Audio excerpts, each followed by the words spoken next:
आणि आपण फिरायला जायचं तर त्याच्याही या सुट्टीचे नाही पण पुढच्या सुट्टीचे प्लॅन्स करता येतील असे 2 गेस्ट आहेत आपल्यासोबत. आपण पुण्याला जाऊयात. सर, आपण कृषी पर्यटन वगैरे इतकं सगळं म्हणतो, आपण कॉन्सेप्ट समजावून घेतली, पण आपल्याकडे महाराष्ट्रात साधारण कुठे कुठे असे प्रयोग सुरू झालेले आहेत, असे प्रकल्प सुरू झालेले आहेत?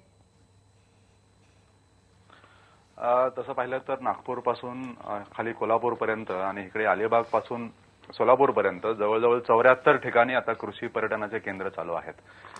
आणि देशाचे कृषी मंत्री नामदार शरदचंद्रजी पवार, त्याच्यानंतर पर्यटन मंत्री अंबिका सोनी आणि महाराष्ट्रात कृषी मंत्री बाळासाहेब थोरात आणि पर्यटन मंत्री विजयसिंह मोहिते पाटील यांच्या मार्गदर्शनाखाली कृषी पर्यटन हे महाराष्ट्रात आता दिवसेंदिवस वाढत चाललेलं आहे.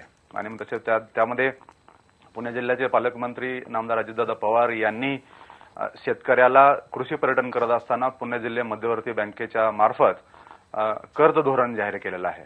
आणि मग या शेतकऱ्याला जर निवास व्यवस्था करायची असेल किंवा शेतकऱ्याला शेतामध्ये काही नवीन गोष्टी करायच्या असतील तर 5 लाखापर्यंतचं कर्ज उपलब्ध करून दिलेलं आहे.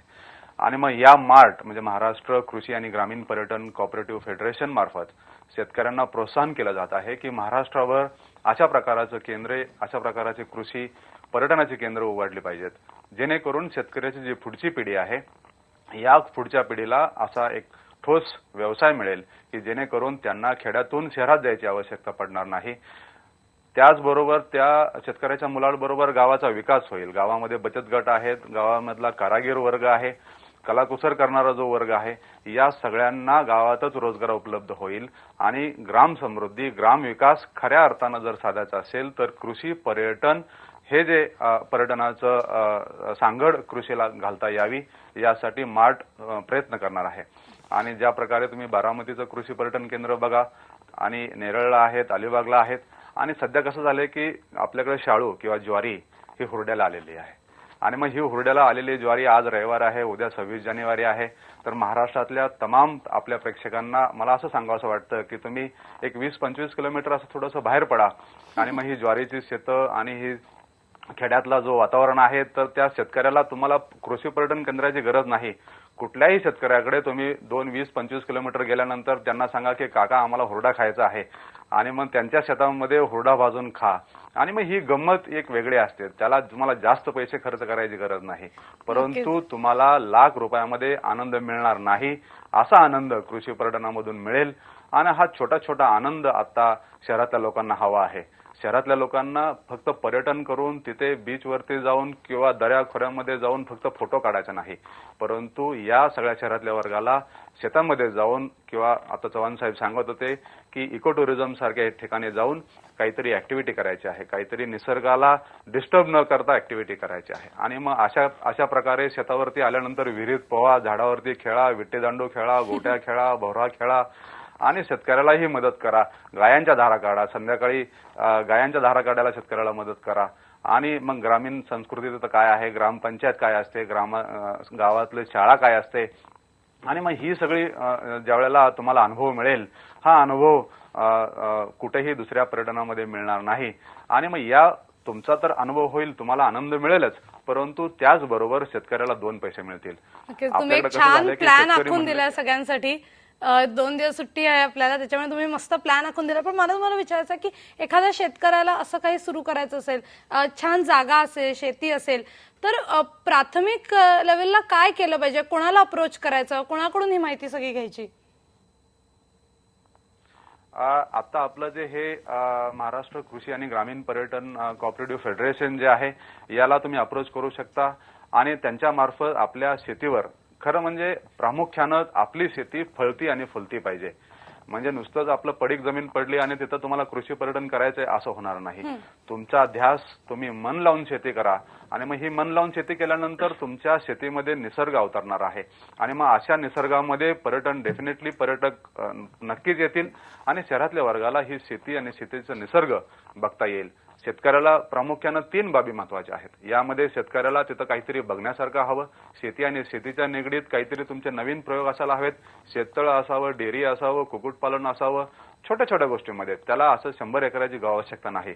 तुमच्याकडे 5 एकर शेती असेल, 10 एकर शेती असेल, खऱ्या अर्थानं कृषी पर्यटन हे यांचं जे उद्दिष्ट आहे, हा आपला जो छोटा शेतकरी आहे 2 एकरापासून ते 10 एकरापर्यंतचं, यांना कुठेतरी रोजगाराच्या संधी म्हणा किंवा शेतीला जोड उत्पन्न म्हणा, हे कृषी पर्यटनाचं वैशिष्ट्य आहे.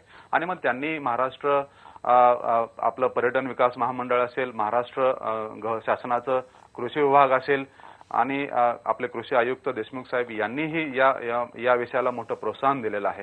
आणि मग कृषी विभागाला तुम्ही मदत करू शकता, तालुका कृषी अधिकारी असेल, ग्रामपंचायतीचं सरपंच असतील, या सगळ्यांना तुम्ही तिथं अप्रोच करू शकता आणि त्यांच्या मार्फत मार्ट म्हणजे महाराष्ट्र कृषी आणि ग्रामीण पर्यटन कोऑपरेटिव्ह फेडरेशन यांना तुम्ही अप्रोच करू शकता. तुमच्या शेतावरती येऊन तो फिजिबिलिटी रिपोर्ट केला जाईल. खऱ्या अर्थानं पर्यटन या ठिकाणी होईल नाही होईल याचा तुम्हाला एक रिपोर्ट दिला जाईल आणि मग त्यामार्फत नाबार्डला तुम्ही कर्जाची तुम्ही मागणी करू शकता. आवश्यकता असेल तर उगाच कर्ज काढून तुम्हाला पर्यटन करायची आवश्यकता नाही. असलेल्या तुमच्या निसर्गरम्य वातावरणामध्ये असलेल्या साधनसामुग्रीमध्ये प्रामुख्यानं तुम्ही सुरुवातीला दिवसभराची सहल आयोजित करू शकता आणि नंतर आपण अमित यांना विचारूया की आपण असं म्हणतो की आपल्याला जे काय आता कळलंय की उशिरा का होईना आपण आपल्याला जी सगळे जागरूकता झाली आहे ती आत्तापासून जर आपण पुढच्या पिढीला दिली तर दे विल बी मोर सुजाण नागरिक असे होतील ते. तर या संबंधित तुमच्याकडे काही प्रोजेक्ट्स आहेत त्याच्याबद्दल सांगा ना. 2003 ते 2008 पर्यंत वन विभागाच्या वतीने बोरिवली च्या संजय गांधी राष्ट्रीय उद्यानामध्ये बीजी इंडिया या कॉर्पोरेट ग्रुपच्या अर्थसहाय्याने आणि BNHS या संस्थेच्या वतीने मी तिथे एक प्रकल्प राबवत होतो. त्याचं नाव होतं निसर्ग माहिती केंद्र प्रकल्प.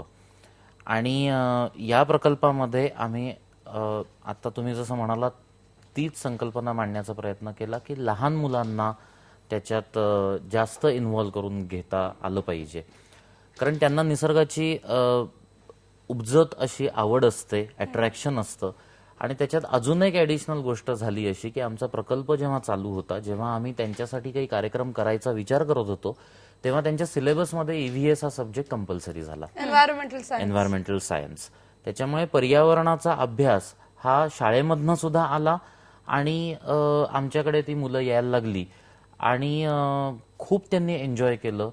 त्यांना जंगलाची वेगवेगळी माहिती आमचे पोस्ट ग्रॅज्युएट लेवलचे जे एज्युकेटर्स आहेत ते त्यांना जंगलामध्ये प्रत्यक्ष जाऊन स्लाइड शो किंवा चित्राच्या माध्यमातून नाही तर प्रत्यक्ष जंगलामध्ये जाऊन वन्य प्राण्यांची आणि वनस्पतींची माहिती द्यायचे. त्याच्यातनं मला एक गोष्ट अजून एक सांगावीशी वाटते की लहान मुलांना ही आवड उपजत असतेच, पण अजून काही उपजत जे सेन्सेस असतात आपले तर ते डेव्हलप होण्यामध्ये या सगळ्या गोष्टीचा फार मोठा हातभार लागतो असं 5 वर्षाच्या कालावधीत माझ्या लक्षात आलं.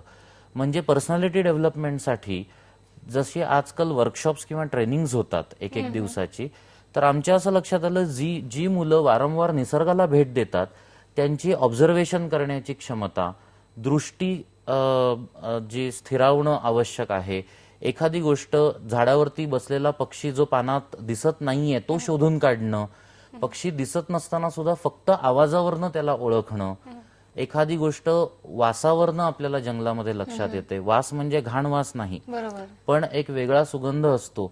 तर अशा वेगवेगळे जे सेन्सेस आहेत ते आपले डेव्हलप होतात. काही पानं जास्त अलर्ट होतात, पानं कुठे खरखरीत असतात, कुठे स्मूथ असतात, मातीचं टेक्स्चर वेगळं असतं. तर हे जे सगळे सेन्सेस आहेत ते या मुलांमध्ये म्हणजे ओव्हरऑल पर्सनॅलिटी डेव्हलपमेंट ही या इको टुरिझमच्या माध्यमातून खूप चांगल्या प्रमाणात होऊ शकते. आणि असं जर खरोखरीच लहान मुलांना खूप जास्त प्रोत्साहन आपण दिलं तर तो एक खूप चांगला अलर्ट आणि अवेअर असा नागरिक होण्याची शक्यता नक्कीच आहे. फक्त एक रिफ्रेश होणं किंवा एक ब्रेक मिळण्यापेक्षा एक थोडंसं एक पॉझिटिव्ह एनर्जी आपल्यामध्ये येऊ शकते. Sir, thank you very much. इतकी छान माहिती तुम्ही आम्हाला दिलीत. आपल्यासोबत पुण्यावरनं पांडुरंग तावरे आहेत, त्यांनी सुद्धा आपल्याला खूप छान माहिती दिली. सर, धन्यवाद तुम्ही दिलेल्या माहितीबद्दल.